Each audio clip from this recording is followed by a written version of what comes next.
Thank you, Zeke. It is game 3 out of the 6 here in the first day here of round 3 of FNCS Trios. Shouts to everybody watching around the world. We're getting into the midpoint of the day. We're taking a look at it, and it's going to be another zone, and it's going to heavily favor Stark Industries. And Sundown, that's going to be very interesting considering there is high levels of elevation. But the good thing is our players do have some rifts to be able to make their way around.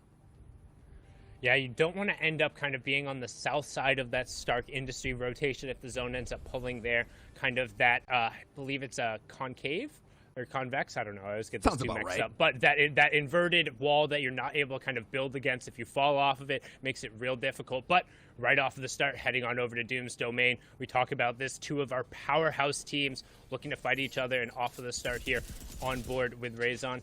Just going to clean up as many of those little kind of AI bots as you can. Just make sure they aren't pestering towards the side. We can see already at maximum shields here. And this is one of the key fights. I mean, we've talked about it time and time again, just how important these mythic areas are in Aqua, Noah, and Raison versus Benji, Savage, and Lecce. I mean, those are just 6 of the best players in the world, period. Now you put them all in one drop spot, and it comes down to how well can you execute. And Raison right now looks like he's trying to make a move onto Lecce, has the sniper and a charged shotgun, so has some playmaking ability, but what will he do with it? You can see over on the side, he's actually going to throw a shield out into the open, play a little bit of a bait game, see if he can't get somebody to go over and path towards it. First shot, not quite going to connect, so might prove a little bit necessary there, but you can see Benji will pick up the first elimination there onto Aqua, so first 1v1 going in favor of Benji and crew. You can see Raison looking to find a shot, looking to try and even it up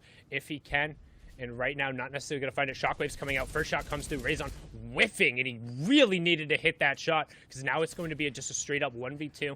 You can see Noah has already disengaged with the Shockwave here, and honestly, the onus is going to be on Raison to make a play here. He has that kind of green charge shotgun and the LMG, so if he can get wall to wall, he can make a play, and now it's all on him as Noah Riley goes down. The first one, it will be traded out by Raison. Good job picking up Lecce, getting the Siphon right away to put the pressure on his opponents, but still, it's a 1v2 against Savage and Benji, but Savage is hurting. Just one shot from Raison will be able to put him over. You see the Chug Splash used right away to try and equalize that.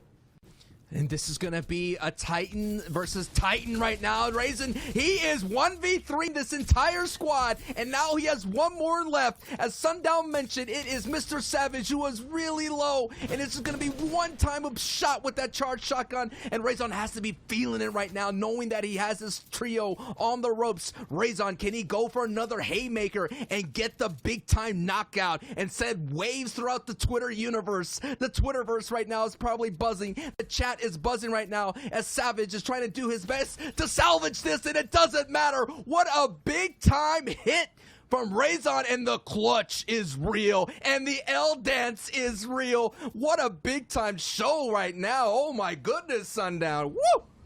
And one thing I want to talk about, one, that should have been slightly easier for Raison if he had hit any of his snipes when they were standing still. But outside of that, a lot of people will talk down on the charged shotgun, but particularly during these early fights where you're not immediately box to box and people don't have a wall there, if you're able to get that charge up, those shots from 2 to 3 panels away are still going to do 100 plus damage. And then all of a sudden, if you're not at that kind of 100 threshold, it becomes that much harder. But right now, we can see Mongrel trying to go to work to salvage a terrible situation for his trio. You can see Mitro and Tayson are both down. First shot goes through, and the conversion also comes through, saving him just barely. You can see it being the difference maker there, picking up 1, picking up 2, using the Chug Splash on the ground as well to make sure that Mitro doesn't tick over there. So a good job and some clutch moments coming out from Raison on Mongrel over at the Mythic POIs. Not necessarily completely uncontested anymore. You can see all it took was 2 matches for some players to come over there and say, no, we're going to show up. We need a little bit more leeway, as now we hop on board with the French trio, Forziar, Kezix, and Nate coming out there and trying to put whatever pressure they can on the side. And that was big. That was Moraine, Jaspe, and Lunef there, who were coming in into 4th place going into that match. So I don't know if that was a the time to make a risk right there. If things were working for you, you know, sometimes when the bus flies over a certain POI, you kind of get tempted. Maybe you want to see, I mean, again, this is the week 1 of the entire month of FNCS action that we have, and maybe they want to kind of test their mettle and see what they can do against Mongrel and Mitro and Tayson. I mean, we kind of had so many interviews throughout the entire FNCS competition, and so many times you see the feed, the names in the feeds, and you kind of get a little bit of jittery as we're seeing Vorciar's trio joins Jinx's OC and Nicer from the Middle East as the only trio with 20 plus elims in 2 games. So we're seeing the other regions putting out some big time eliminations here, but we are seeing some here as well. You mentioned our number 1 spot, the French squad, already in the double digits for elims in this opening day here for the EU region. Yeah, and I will give just like a quick correction going through that. Generally, we'll say like the French trio. Forciar is Swiss, I believe, and then from Vietnam originally. However, I do believe they communicate in French because I think Forciar speaks French. Not 100% going on there, but generally referring to them because Grizzy is kind of that French organization as you see going through there. But now on board here with Miro, Snap, and Snap Miro Dog, who I'm not 100% positive is that last one there, but the fight going on by the lumber mill, one of the key areas on the map, a lot really underappreciated just because the sheer volume of wood in the upgrade bench makes it very easy to kind of get the loadouts you want. That's why you see there that epic shotgun going to be able to close the gap here. You can see making sure he's popping those minis so he's at the full HP because that storm is moving in, and we're going to have one of those unresolved trio fights happening now in the storm. So if you got your FNCS bingo card, shout out Aussie Antics. You can tick storm fight off as we have yet another one going on here. Of course, Aussie Antics and Monster D-Face will be joining the cast here and be your casters for the NAE region, the North American East. Is going to be awesome. Don't go anywhere. We have all the action unfolding the rest of the weekend here, and this is going to be, right now, we're in game 3 of 6. Tomorrow will be the rest of 6 through 12, and this is going to be an interesting thing, the break in between. Will teams kind of adjust this strategy? Will they understand, is it worth having these engagements way outside the safe zone? And we have been seeing throughout the entire broadcast today, Sundown, that it's not worth it at all. The time consumed, the map resource consumed, and not only that, your health and shield consumed as Wave's Snap Miro Dog goes down. So it's up to Snap and Miro to kind of hold out, and down goes Miro. It is not Miro Day. Miro, who's known to invade the North American servers with a lot of aggression, gets taken out, and looks like it's up to Snap and his dog to get the job done, and Snap goes down with a blink and a snap, gets eliminated. Gone, done. See you in the next game. And this is Set Lobby, Sundown. There's a lot of time to think about the mistakes you made. Your mental will be tested because we're only in the halfway point of today's action. Yeah, and you don't want to get caught up in those fights, get taken down outside placement points, outside really the first couple of circles, not getting into a rhythm where we've talked about just how key that can be. But we've seen this Russian trio get caught up a number of times over here. Rotary, Stormy Right, and Kiriachi trying to disengage from this fight. They do have a Shockwave, so they might look to either team go in. Yes, that's what they're going to do. They're going to team Shockwave into the box. He finds a 152 onto the first one. Can he follow it up? Instead, he goes, nope, finding somebody else. That's Cartoon going down on the other side. Good job to make sure he got the maximum damage headshot on the ground as well. Need everything for it. And the other part of this M10 trio is going to go down as well. You can see Keenix going down there, and I think it's only a matter of time. Yep, Florini finding the other end of that legendary shotgun. Well done from Stormy Right and Rotary there to clean up that fight. A really good job using the horizontal shockwave to get in there. And that was a battle between this 27th place and the 26th place.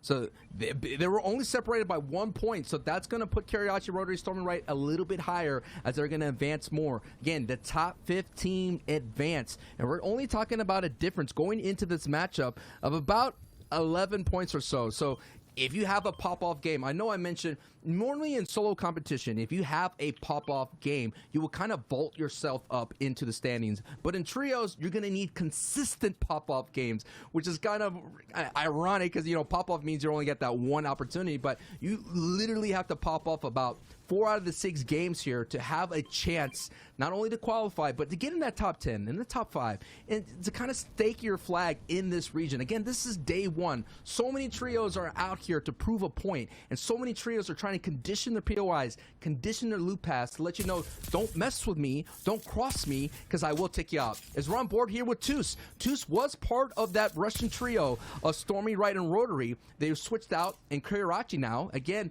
Z kind of brought it up here, Sundown. Our trios have the ability to switch out to different players and things like that. And in the EU region, there's not a lot of that happening as much as in the NA East. NA East, I feel like every day there's a new trio being announced or a new trio being scrimmed. It's kind of crazy to keep up with everything. But Toos, with the new squad, actually doing really well today. Yeah, and you can see them right now holding the priority zone on top of Starks, making it incredibly hard. We talked about how players then have to burn utility to get up there, and then being able to utilize the pseudo-infantry rifle-like aiming that comes with the Stark infantry rifle to just get those key Storm Surge tags. And so despite the fact that Tusenko only have 1 elimination coming through, they're 515 damage above the Storm Surge, so not really going to be threatened by that. And as we talk about it, Tus picking up a huge shot there on Today Visitor. Really well done to execute there, and again making sure he lines up a key shot there. Browner will also pick up Joel, making this into a quick little 3v1 and giving them a nice little repository of jellyfish and slurpfish there. Some of the new fishes coming through, they're going to be able to top themselves up and should have more than enough mats and loot to all be at maximum after this. Yes, at the moment right now, Toos and the squad are barely scratching the surface when it comes into the leaderboard, but at least they got to this point, and considering that they were newly formed, that is going to be a big factor. But here on board with my pick here, Tomas, Flick, and Anas only began banding together competitively as a trio fairly recently. Back in August, Flick and Anas were likely more familiar as they played together all the way back in August. And they've been teammates for Become Legends, despite the lack of competitive history together at Sundown. This trio bursts some of the biggest names in competitive Fortnite. I mean, you said so yourself, Thomas HD has the ability to snipe anyone from a distance, and it's kind of crazy that he's been around since the World Cup days.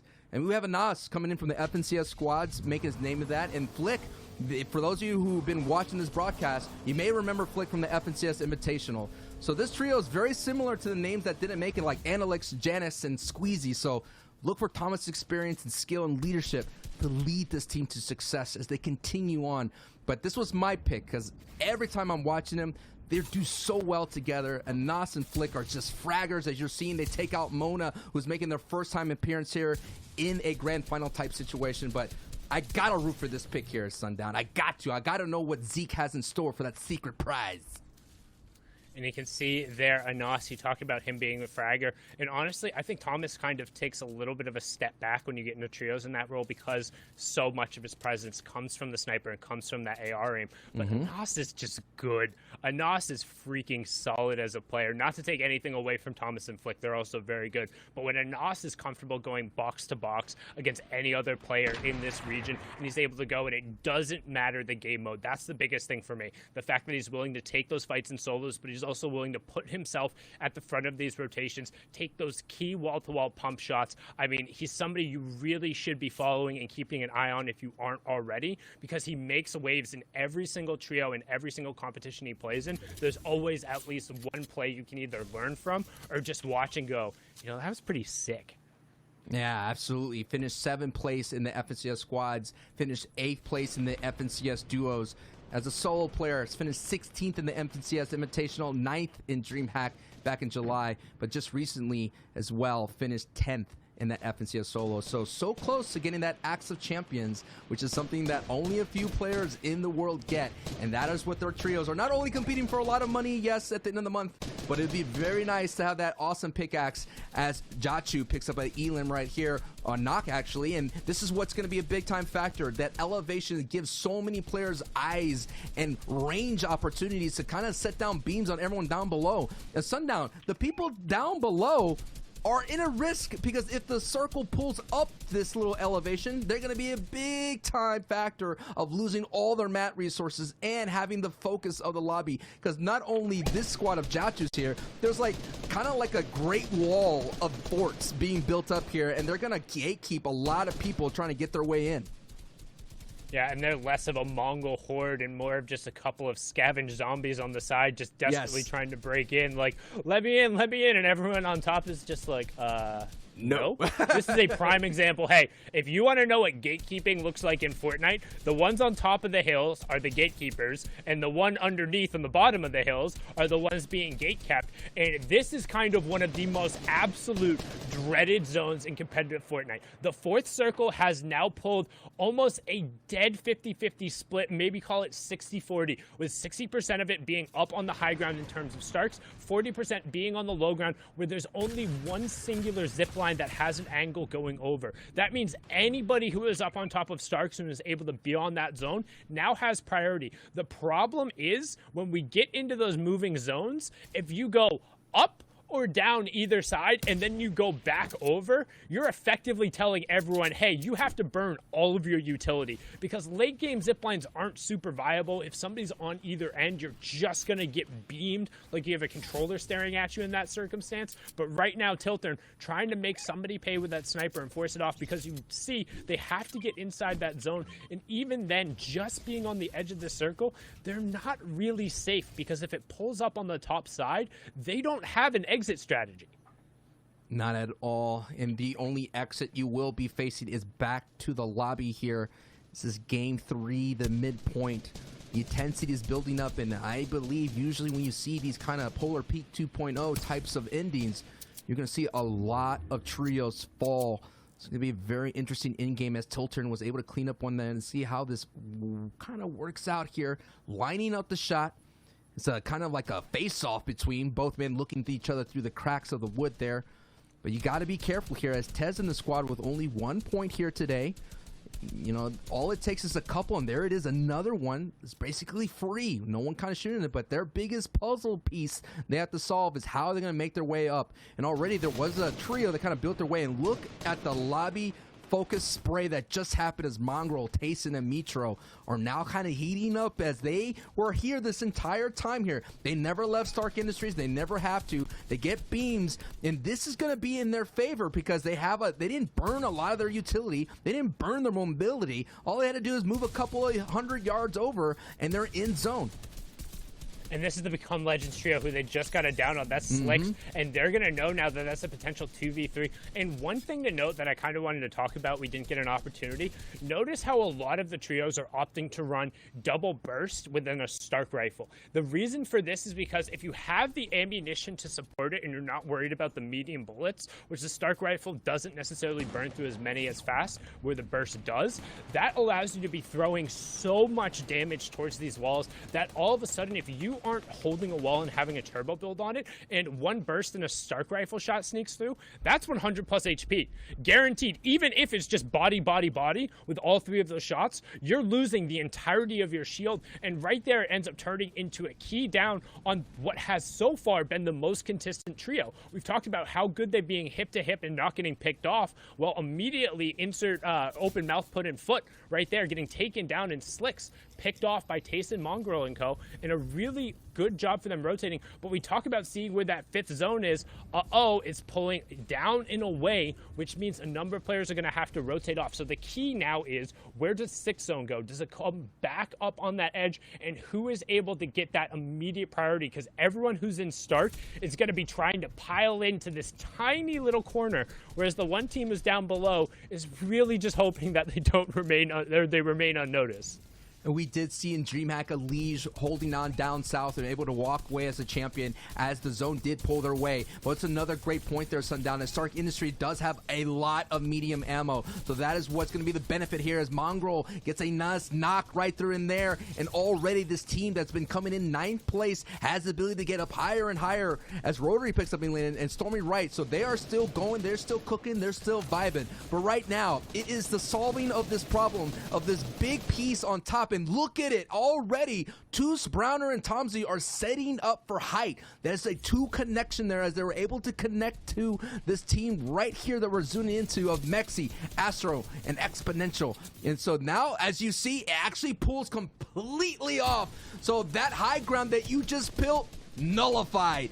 It does not go your way. You're going to have to figure out another plan here as there's only one trio sitting in the front of the zone, and the gamble pays off for that team down south, and already people are having early rotations, knowing that the congestion on their side, they do not want to get beamed. So that's what Toos and Tomsy are. Browner, as you see on your top left of your screen, ladies and gentlemen, are doing with that Stark Energy Rifle, looking for those skeet shooting opportunities to get the beams on, as Mexi and his squad decide to rotate early and avoid the beams, and now built up here, and now it's just a crazy mad dash to front of circle.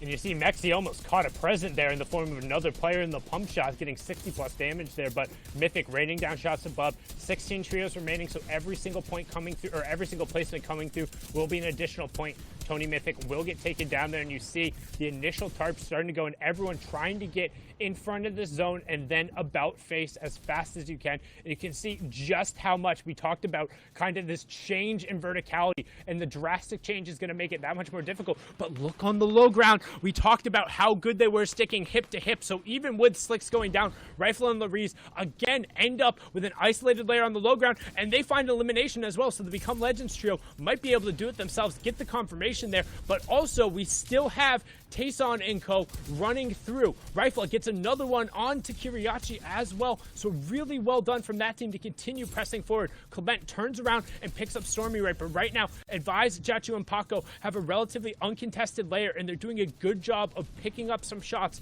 on the backside of the zone. Can Rifle and Slicks do the thing that Amplify and ADN and Matzo did, where ADN and Amplify was a 2v3 situation? They were able to clutch and get it. The story continues, but we're on board here with Paco and Jachu and Vise, who are basically sitting on top of Stark, getting those beams ready, sitting with 30 points here and doing a lot of damage. And Paco packs that in, sends him out of the lobby. Gone. You've been eliminated.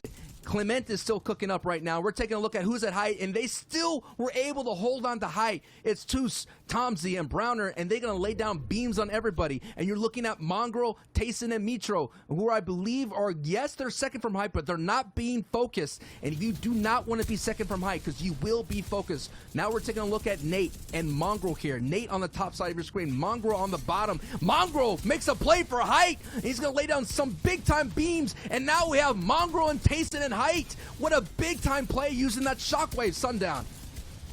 Yeah, and that's one of the benefits of being at that Mythic POI and holding those shockwaves till late. Yes, that team was able to hold top in the high zone, but only for so long. And some brilliant shots coming out from Mongrel there, able to execute and get a huge down on the Kesniks. Now they have complete control of the high ground. The question is, what can Nate do on the low ground, and how many eliminations can he steal away here as a solo? You can see Kesniks going down, but Nate says, I'm not going down without a fight. He gets one, he gets two. I believe only one of those was his actual one. He says, no, I'll make a third, but instead gets cleaned up in the box-to-box, doesn't switch over in time to the AR. So now it's all about the Stark Industries crew. You have Mongrel, Mitro, and Tayson. 11 eliminations so far. High ground to their name. They have the full trio, and they should just be able to walk this one over the finish line. All they have to do is hold on to the height, and I believe they did lose it right there. They're going to go ahead and get somebody knocked down, as we have everybody that's still up from this trio. As Mongrel picks up an Elim right now. It is a top 3 situation. Mongrel picks up another one and gets the Victory Royale. It's a trio splash screen of Victory Royale, and this 9th place team gets their way up the charts right here, Sundown. What a big-time finish from this squad. You talk about those pop-off games, 25